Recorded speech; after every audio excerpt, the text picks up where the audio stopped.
Hi, for those of you who may not know me, my name is Alex Ross. I'm a professional organ builder in Montreal, Quebec, and I grew up in this church. Today I'd like to talk to you a little bit about the organ that you see here behind me at Lakeshore United Church. And I'll just start by giving a brief history and then talk about some of the problems that are facing it and also the importance of the organ in this town, in this congregation, and in this building. Then in 1911, that organ was replaced with this organ that you see behind me, which was built by the Carn Warren Organ Company of Woodstock, Ontario. So it's a fantastic example of local craftsmanship and local history. The last time it had any major work was in the 1980s when it was last cleaned, so there weren't many changes.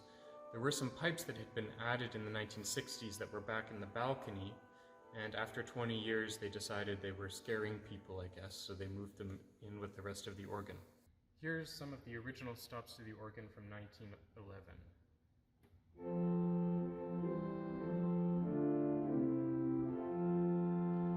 We have some fluty stops as well.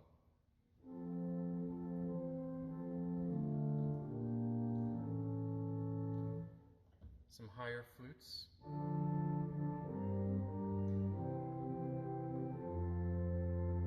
We have an oboe.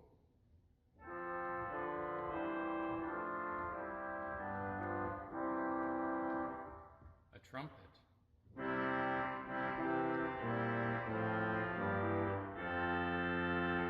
And so on.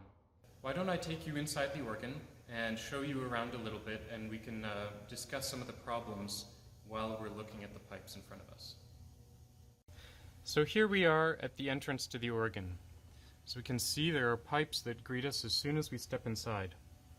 These wooden pipes at the back here are some of the oldest in the organ. They're more than 110 years old.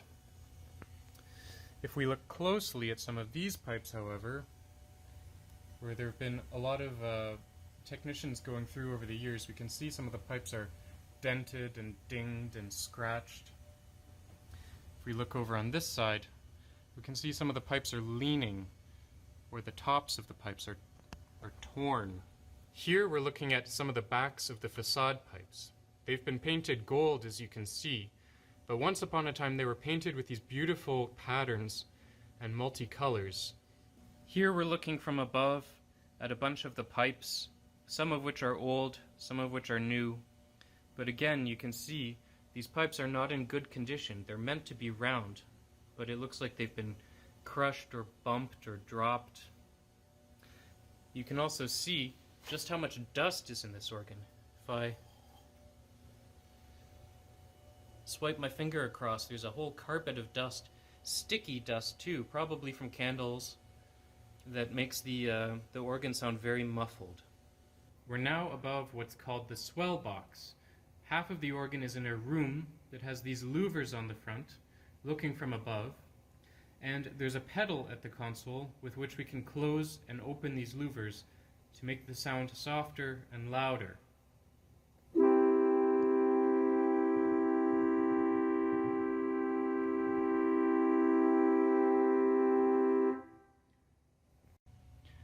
Now we're looking at the roof of the swell box.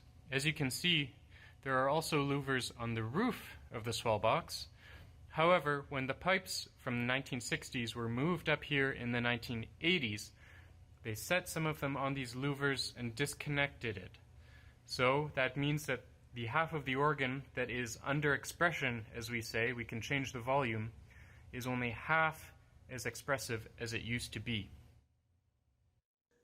This organ is essentially the voice of the Lakeshore building.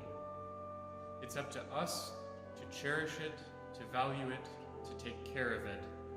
And, unlike the human voice, this organ can be rejuvenated. It can be brought back to be a strong leader that will lead us in hymn singing, scoop us up from beneath, and really bring our worship to the next level.